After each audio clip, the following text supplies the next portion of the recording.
Ukaona uchipuhwa pressure nemusikana achiri kugara nevabereki vake, uchitadza kumita mastandards ake panyaya dzemari, ukazotora musikana iye ukamisa mumba, wangu handidi kunyepera, unoputika ende unotsemuka. Tarisira pressure iyoyo kuti ikwire times 4.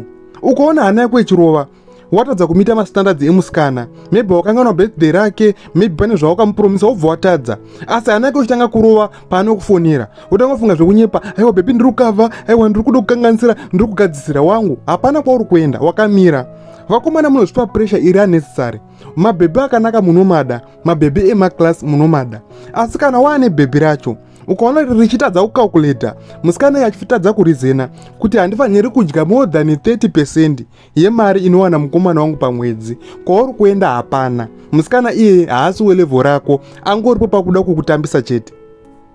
Kuti iwewo unotambira $200 asi mademands emusikana wako anodarika $60 pamwedzi, musikana iye haarizeni ende musikana iye haafungi. Musikana cheche anofanira kuona kuti no, ndiri kuoverstraina mukomana wangu haaendi kubasa, ndihasela anotsvaka mari, oita mademands anoenderana newe.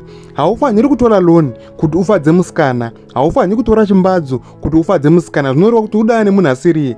Loan ungatotora kada kuseva life yebhebhi, bhebhi rasangana netsaona, ndo paungasacrifice kutora loan. Kwete kutora loan zvokuda kungofadza bhebhi, zvokuda kumitira birthday woshandisa loan. Unoidana nemunhu asiriye. Musikana anofanira kutokudzora iwewo kuti mushamari, zvinhu zvawatenga izvi zvakawandisa, please ina handizvidi. Ukada kumuendesa out kunodhura, anofanira kukudzora, anonga achibezha homwe yako. Uona kuti mvesi wangu arikuda kundifadza asi haakwanisi, saka musikana cheche anofanira kukudzora kuti uadjust budget rako. Ukaona asingaadjust, ane hutsinye, aripo pakukutambisa ende kwamunenge muchienda hapana.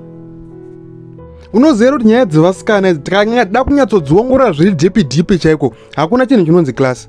Vari kuvasikana vakanaka zvisikaiti asi vasina mari ende vasikakari mari, koita vasikana vakanaka asi vachikara mari asi vachida mari yakawanda. Saka zviri pamentality yemunhu. Musikana ndiye anongoseta mastandards kuti inini ndinoda kupfeka hembe dzinotengwa kushopi yakati, ndinoda lifestyle yakati, handifamba nemotokari yakati, handiturikwana apa achizvisetera pahomwe yako iwewe. Saka ukaona musikana ane mastandards asikapindirana nehomwe yako siya utsvage munhu anopindirana nehomwe yako. Otherwise munozvipa pressure, munozvipa stress iri unnecessary. Iwewo kana wakaredza musikana uchishandisa mari, womisa mumba, wotarisira rudo, iwocho ndiwo unongochitopenga enda unokwana. Haushandisi mari kuti munhu auye mumba mako, asi kana mamumba imomomo wotarisa kuti munhu iye akupa rudo pasina mari. Pasina mari hapana rudo, ende hapana kana chisotsi, hapana kana chidhimoni, hapana kana mhepo dzimboripo.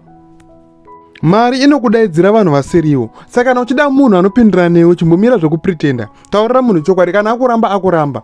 Zvaya zvekuti zvazoda handidi kurisa bhebhiri zvakazoda noni, kakaona kacho unozongochema, unorwadziwa ende unoshaya naye mufaro. Uine musikana akanaka, uine mukadzi top mumba, unoshaya mufaro, unoita stress, ukaita bhipi ukastroka. Saka siya nazvo zvekuzvipa pressure. Kana munhu asingagoni kuadjusta kuti apindirane nemastandards ako, afambirane nepesi yako, siya munhu iyeye, utsvage munhu wako chaiye. Munhu wako chaiye ariko, anotogutsikana ende akatonaka kudarika musikana iyi.